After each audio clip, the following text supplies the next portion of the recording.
stuff. An animal that's much loved, the Dartford warbler, but there are other species that people don't seem to like, even naturalists. I mean, we like a lot of fluffy stuff and feathery stuff, but we're not quite so keen on the stingy stuff like wasps, or perhaps pigeons and jellyfish, and even rats. Well, Megan McCubbin has been out. She's been out and about trying to redress the reputations of some of these animals that are much misunderstood and much maligned. This creature she's looking at tonight has spread itself all over the world. It's one of the most successful animals on the planet, but I can bet you that a large number of you don't like it. Until now. Here's what Megan's got to say. Rats. They fought the dogs and killed the cats, and bit the babies in the cradles, and ate the cheeses out of the vats, and licked the soup from the cook's own ladles, split open the kegs of salted sprats, made nests inside men's Sunday hats. Robert Browning's poem, The Pied Piper of Hamelin, written in 1842, really doesn't paint rats in the very best of lights. And that's a view that's been held by many of us for centuries. Rats have been associated with disease ever since they were accused of spreading the bubonic plague. However, new research indicates that it was more likely to be spread by human lice and fleas which carried the disease. So this reputation might not be entirely deserved.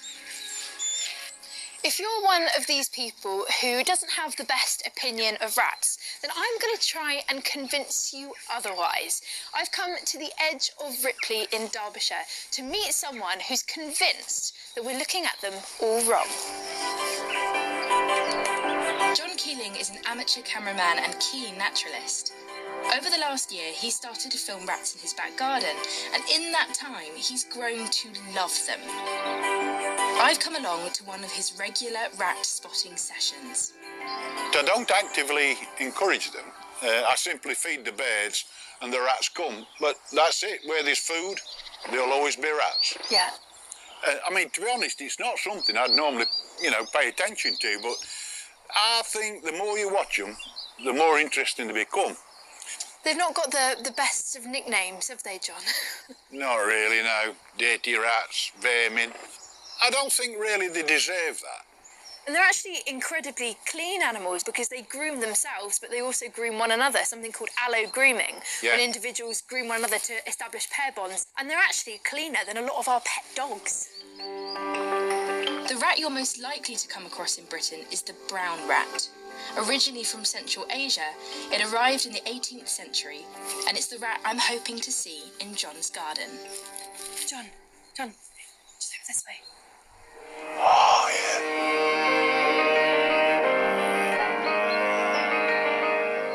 The rats are coming across in the undergrowth, and they're taking advantage of all the seeds that the birds drop, because the birds will weigh the seed in their mouth, and if it's not nutritional enough to waste time eating it, they drop it down.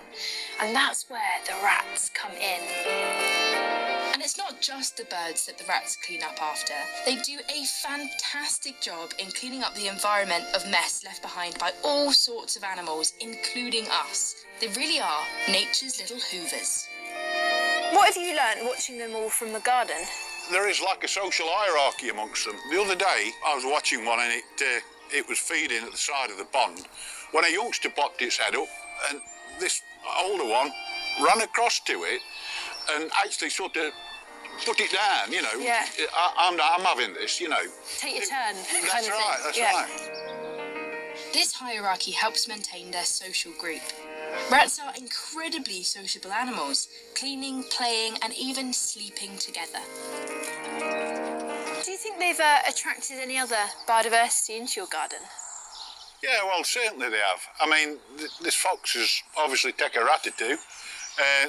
Tawny owls come up and down the lane at night. I did actually see a weasel around the pond a couple of months ago. Did you? Yeah. That's and, exciting. I mean, they all feed on rats. There's the one there, look. It's so sweet. They're so agile. They are. I could do a taking a leaf out there, but... It's really great to see rats in this kind of environment, you know, living harmoniously with all kinds of biodiversity, encouraging more biodiversity in. They're part of the cycle, they're part of the system.